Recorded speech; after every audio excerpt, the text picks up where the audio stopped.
tous, dans cette vidéo, je vais vous montrer les différentes étapes du dimensionnement d'une semelle isolée à l'aide du logiciel robot et selon la norme BAE 81. Je vais sélectionner une nouvelle semelle. Avant de commencer, je vais vérifier d'abord les unités des forces ainsi que les normes de conception. Donc pour les unités, pour les forces, je vais choisir le tonne. Pour la norme de conception pour les structures en béton armé, le BAE 91. Pour les jeux techniques, le DTU 1312. Et finalement pour les pondérations de charge, c'est selon le BAE 91. Notre semelle est une semelle centrée avec un pré-poteau de dimension 22 cm par 22 cm.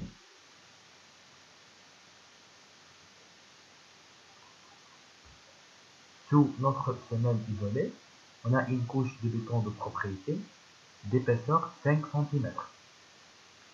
H2 ici représente la hauteur du pré-poteau. On va fixer pour le pré-poteau une hauteur de 80 cm. Notre semelle est sous poteau en béton armé.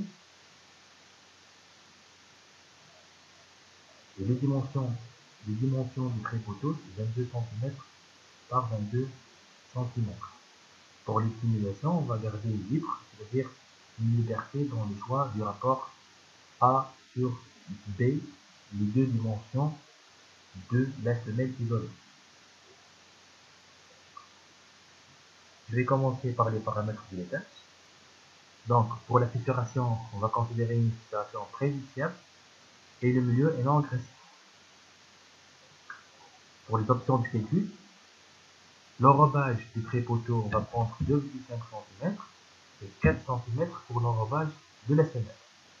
Pour le béton, on va travailler avec un béton caractérisé par une résistance à la compression à 28 jours égale à 25 MPa. Pour les assurances finales, haute adhérence 400 MPa, c'est-à-dire une limite d'élasticité égale à 400 MPa. Et on va choisir des barres dont le diamètre est supérieur ou égal à 10 mm. Pour les aciers transversales, rang lisse 215. Les aciers transversales sont essentiellement les cadres pour les pré-poteaux. Et donc ici, je vais choisir des barres rang 10 de diamètre 6 mm. Pour les armatures additionnelles, à adhérence 400, et je vais faire le même choix que pour les aciers longitudinaux.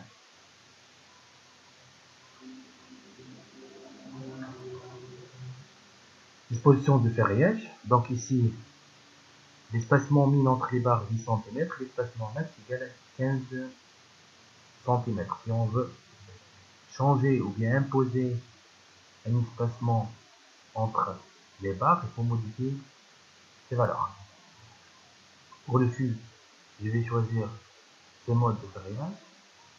Et pour la forme, je vais décocher et crocher seulement si nécessaire parce que je cherche des barres avec des crochets de deux côtés. Je vais charger la semelle avec une charge permanente concentrée d'intensité 40 volts et une charge d'exploitation d'intensité de 5 volts.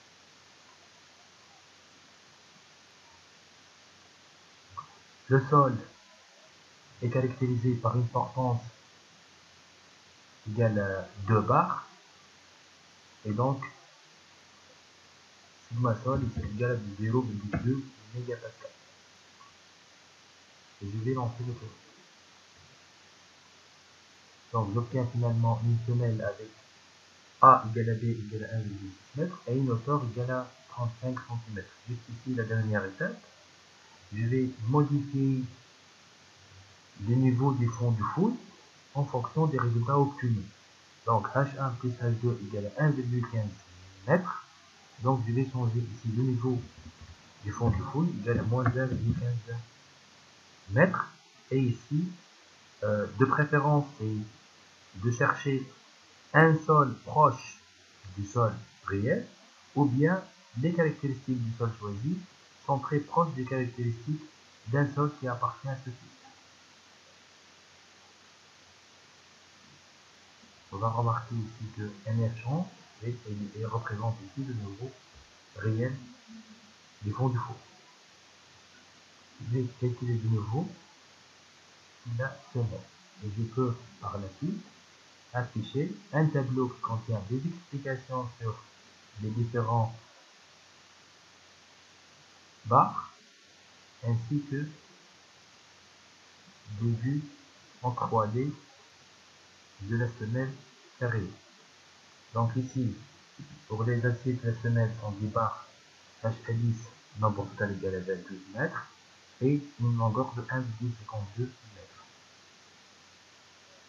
Et 4 barres HA12 pour le pré-poteau ainsi que les 4 rondis de diamètre 6.